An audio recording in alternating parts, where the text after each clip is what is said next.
Hello everyone, मेरा नाम अक्षता अग्रवाल है और मैं क्लिनिकल डायटिशियन हूँ। आज जो टॉपिक हम इस वीडियो में डिस्कस करने वाले हैं वो है विटामिन बी 12। अब जैसे कि आप जानते हैं कि आजकल विटामिन बी 12 बहुत ज़्यादा चर्चा के अंदर है और आज से 10 साल पहले शायद कोई जानता भी नहीं था कि विटामिन बी 12 नाम का कोई विटामिन होता है जिसकी डेफिशिएंसी के इतने सीरियस इम्प्लीकेशंस होते हैं। तो हम इस वीडियो के थ्रू पहले तो ये समझेंगे कि विटामिन बी 12 इतना इम्पोर्टेंट क्यों है। फिर हम ये समझेंगे कि ज़्यादातर पॉपुलेशन इसमें डेफिशिएंट क्यों है और क्या चीज़ें ऐसी खाई जा सकती हैं जिससे इसको इम्प्रूव कर सकें और क्या किस तरह के चीज़ें आपको ध्यान में रखनी है अगर हम विटामिन बी 12 डेफिशिएंसी से डील कर रहे हैं। तो सबसे पहले हम बात करते हैं इसके इम्पॉर्टेंट फंक्शंस की। क्यों विटामिन बी 12 के अराउंड आजकल इतनी इंपॉर्टेंस अटैच की जा रही है। सबसे पहली चीज़ जो आपको पता होनी चाहिए वो ये कि विटामिन बी 12 जो होता है वो बहुत ज़्यादा इम्पॉर्टेंट है हमारे जो रेड ब्लड सेल्स हैं उनके बनने के लिए। तो जितने भी आपके ब्लड सेल्स बनते हैं उनके जनरेशन के लिए बी 12 होना बहुत ज़रूरी है।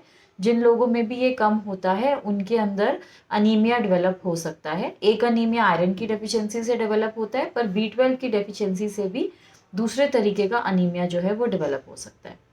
दूसरी इम्पॉर्टेंट चीज़ जो आपको पता होनी चाहिए वो ये कि विटामिन बी 12 जो होता है वो हमारे इंटेस्टाइन में जो फ्रेंडली बैक्टीरिया है उसकी ग्रोथ के लिए बहुत बहुत इम्पॉर्टेंट होता है। तो जितने भी लोगों में विटामिन बी 12 की डेफिशिएंसी होती है उनके फ्रेंडली बैक्टीरिया की परसेंटेज डाउन चली जाती है, जिसकी वजह से उनको इनडाइजेशन बहुत ईजीली हो जाता है या कंसिस्टेंट इनडाइजेशन की कंप्लेन रहती है। तीसरा इंपॉर्टेंट फंक्शन जो विटामिन बी 12 का होता है वो होता है मसल की हेल्थ में। मसल और नर्व्स, इन दोनों की हेल्थ में बी 12 बहुत बहुत इंपॉर्टेंट है। तो अगर आपको ऐसा लगता है कि आपकी नर्व्स वीक हो रही हैं या आपकी जो मसल्स हैं उसमें इतनी ज़्यादा स्ट्रेंथ नहीं है, तो ये पॉसिबल है कि आप विटामिन बी 12 डेफिशिएंसी से डील कर रहे हैं। तो उसे तुरंत चेक करवा के उसकी जो रेक्टिफिकेशन है वो आपको करनी चाहिए। इससे आपकी मसल हेल्थ और नर्व हेल्थ दोनों के दोनों इम्प्रूव हो जाएंगे। एक और इम्पॉर्टेंट जो फंक्शन होता है विटामिन बी 12 का वो होता है एनर्जी मेटाबॉलिज्म में। यानी कोई भी फूड जब हम खाते हैं तो उससे जो बॉडी एनर्जी निकालती है उसके लिए विटामिन बी 12 का होना बहुत ज़रूरी होता है। तो जिन भी लोगों में विटामिन बी 12 की डेफिशिएंसी होती है उन लोगों में अक्सर वीकनेस और लेथार्जी ऑब्जर्व की गई है और उन लोगों के एनर्जी लेवल लगातार लो चलते हैं। तो अगर आपको ऐसा लगता है कि आपके एनर्जी लेवल्स बिना किसी रीज़न के कम चल रहे हैं, आप एक अच्छी डाइट ले रहे हैं तब भी, तो विटामिन बी 12 की डेफिशिएंसी एक कारण हो सकता है। एक और इम्पॉर्टेंट फंक्शन जो मैं बताना चाहूँगी वो है मेटाबॉलिज्म में। जैसे थायराइड ग्लैंड का इम्पॉर्टेंट रोल है मेटाबॉलिज्म को मैनेज करने में, ऐसे ही विटामिन बी 12 का भी इम्पॉर्टेंट रोल है आपके मेटाबॉलिज्म को बूस्ट करने में। तो जिन भी लोगों के अंदर विटामिन बी 12 की कमी होती है अक्सर ये देखा गया है कि उनको वज़न कम करने में बहुत दिक्कत होती है। तो अगर आप एक्सरसाइज कर रहे हैं, डाइट भी अच्छी फॉलो कर रहे हैं, उसके बावजूद भी आपका वज़न कम नहीं हो रहा, आपके हार्मोन्स भी ठीक हैं, तो विटामिन बी 12 की कमी एक प्रोबेबल कारण हो सकता है। तो अपना बी 12 लेवल आप चेक करवा सकते हैं। तो ये कुछ इंपॉर्टेंट फंक्शंस हैं जो हमारी लाइफ को बहुत सीरियसली अफेक्ट करते हैं अगर हमारे अंदर विटामिन बी 12 की डेफिशिएंसी होती है। अब बात कर लेते हैं कि डेफिशिएंसी होती क्यों है, क्या ऐसे कारण बनते हैं जिनकी वजह से हमारे अंदर विटामिन बी 12 कम हो जाता है। तो उसके लिए सबसे प्राइमरी चीज़ जो आपको समझनी है वो ये कि विटामिन बी 12 एक वाटर सॉल्युबल विटामिन है। वाटर सॉल्युबल विटामिन का क्या मतलब है कि ये पानी में घुल जाता है और इसी वजह से इसके जो लॉसेस हैं, यानी कि शरीर से निकलने की जो इसकी एक प्रोबेबिलिटी है वो बहुत ही ज़्यादा हाई है। तो जो भी लोग बहुत ज़्यादा वर्कआउट करते हैं या जिनको बहुत एक्सेस स्वेटिंग होती है, जो लोग बहुत ज़्यादा जिनका बोलने का काम है, जो भी लोग बहुत फ्रीक्वेंट यूरिनेशन पास करते हैं, जैसे कि डायबिटिक लोगों के अंदर कॉमनली होता है, तो वो सब लोग विटामिन बी 12 में डेफिशिएंट हो सकते हैं क्योंकि विटामिन बी 12 वाटर के थ्रू आपके शरीर से निकलता है। तो जिनको भी ज़्यादा स्वेटिंग होती है, जिनका भी ज़्यादा बोलने का काम है या ज़्यादा यूरिन पास होता है, उन सब के अंदर इसकी डेफिशिएंसी हो सकती है।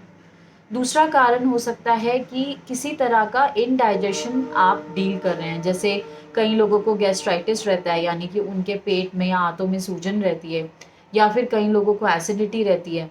तो ये जो दोनों फैक्टर्स हैं ये डाइट से जो विटामिन बी 12 है उसको एब्जॉर्ब नहीं होने देता, जिसकी वजह से इसकी डेफिशिएंसी हो सकती है। तीसरा कारण हो सकता है कि कुछ मेडिकेशंस हैं जो विटामिन बी 12 को एब्जॉर्ब नहीं होने देती। तो सबसे कॉमन एग्जांपल मैं देना चाहती हूँ, जो भी लोग डायबिटिक हैं वो लोग जैसे मेटफॉर्मिन का इस्तेमाल करते हैं, या इवन पीसीओडी में कई लोगों को मेटफॉर्मिन दी जाती है। तो ये दोनों जो कंडीशंस हैं जिसमें लोग मेटफॉर्मिन कंज्यूम कर रहे हैं या ग्लाइसिफेज कंज्यूम कर रहे हैं, ये जो मेडिसिन हैं ये भी विटामिन बी 12 को एब्जॉर्ब नहीं होने देती। तो अगर आप डायबिटिक हैं या पीसीओडी के पेशेंट हैं और आप मेटफॉर्मिन यूज़ कर रहे हैं, तो प्लीज़ अपने बी 12 लेवल्स को चेक कराइए और उनके करेक्टिव एक्शंस लीजिए। अगला कारण हो सकता है अल्कोहल अब्यूज़। जो लोग बहुत ज़्यादा अल्कोहल लेते हैं उनके अंदर भी विटामिन बी 12 की एब्जॉर्प्शन जो है वो नहीं हो पाती है, जिसकी वजह से उनके अंदर बी 12 डेफिशिएंसी बहुत कॉमनली देखी गई है। एक और कारण जो हो सकता है, जो एक सबसे मेजर रीज़न है, वो है कि आप वेगन हैं या वेजिटेरियन हैं। अब इनमें क्या फ़र्क है? वेगन वो लोग होते हैं जो किसी भी तरह का एनिमल प्रोडक्ट यूज़ नहीं करते हैं, एनिमल से डिराइव की हुई कोई चीज़ यूज़ नहीं करते, जिसके अंदर मिल्क भी वो अपनी डाइट से एक्सक्लूड कर देते हैं। वो सिर्फ दालों पे, सीरियल्स पे, नट्स पे सर्वाइव करते हैं। और क्योंकि इन तीनों ही चीज़ों के अंदर विटामिन बी 12 बहुत ही लेस क्वांटिटी में होता है, तो इन इन लोगों के अंदर विटामिन बी 12 डेफिशिएंसी बहुत कॉमनली देखी जाती है। वेजिटेरियंस के अंदर भी इसको देखा जाता है, क्योंकि बी 12 के जो मेन सोर्सेज हैं वो ज़्यादातर नॉन वेजिटेरियन हैं। वेजिटेरियन सोर्सेज के अंदर सिर्फ मिल्क और मिल्क प्रोडक्ट्स हैं। तो जो लोग किसी भी कारण से दूध कम पीते हैं या दूध की चीज़ें कम खाते हैं या जिनको डाइजेस्ट नहीं होती पर वो वेजिटेरियन है, उनके अंदर भी विटामिन बी 12 की डेफिशिएंसी बहुत कॉमनली पाई जाती है। तो अब हम सोर्सेज के बारे में जान लेते हैं कि क्या ऐसे फूड के सोर्सेज हैं। तो जैसा कि मैंने आपको बताया कि वेजिटेरियन लोगों के लिए मिल्क एंड मिल्क प्रोडक्ट्स जो हैं वो एक अच्छा सोर्स है विटामिन बी 12 का। तो जिसमें दही, पनीर, छाछ, लस्सी और आपका दूध, ये सारी चीज़ें इंक्लूडेड हैं। जो लोग नॉन वेजिटेरियन हैं उनके लिए फ़िश का ऑप्शन है। वो लोग चिकन खा सकते हैं, मीट्स खा सकते हैं, एग्स खा सकते हैं। इन सब के अंदर विटामिन बी 12 बहुत अच्छी क्वांटिटी में होता है। अब मैं ये बताना चाहती हूँ कि अगर आप एक अच्छी डाइट ले रहे हैं, आप वेजिटेरियन हैं, आप दूध भी पीते हैं और तब भी आप इन सिम्पटम्स को देख रहे हैं जो मैंने डेफिशिएंसी के सिम्पटम्स को बताया है, तो प्लीज़ सिर्फ डाइट पे डिपेंडेंट ना रहें, क्योंकि विटामिन बी 12 के लॉसेस अक्सर ज़्यादा होते हैं बॉडी से, उतना इनटेक नहीं हो पाता। तो हम लोग यूजुअली ये सजेस्ट करते हैं कि आप अपने बी 12 लेवल्स चेक कराइए, और अगर वो बहुत ही ज़्यादा कम है, यानी यूजुअली इसकी रेंज जो होती है, जो यहाँ पे इंडियन टेस्ट वगैरह होते हैं उसमें यूजुअली इसकी रेंज 211 से 911 के करीब होती है। तो अगर आपको लगता है कि जो आपने टेस्ट कराया और उसमें आपका लेवल 200 से लेस है, तो आप प्लीज़ सप्लीमेंटेशन ज़रूर लीजिए। इवन इफ़ अगर आपका लेवल 250 300 तक है, तो भी मैं आपको सजेस्ट करूँगी कि if not regular, weekly supplementation आप इसकी लीजिए, क्योंकि अगर 400 के अराउंड इसका लेवल होता है तो वो आइडियल है, जिसमें आपके सारे जो बॉडी फंक्शंस हैं वो ठीक से चलेंगे और किसी भी तरह की आपको प्रॉब्लम नहीं फेस होगी। तो आई होप बी 12 के बारे में आपको सिग्निफिकेंट इन्फॉर्मेशन मिली होगी, ये वीडियो आपको हेल्पफुल लगा होगा। तो अगर ये वीडियो आपको पसंद आया हो तो इसको ज़रूर शेयर करें हर उस इंसान से जिसे आपको लगता है इसकी ज़रूरत है, आपके दोस्त, आपकी फैमिली, आपके नेबर्स, आपके कोलीग्स, उन सब से।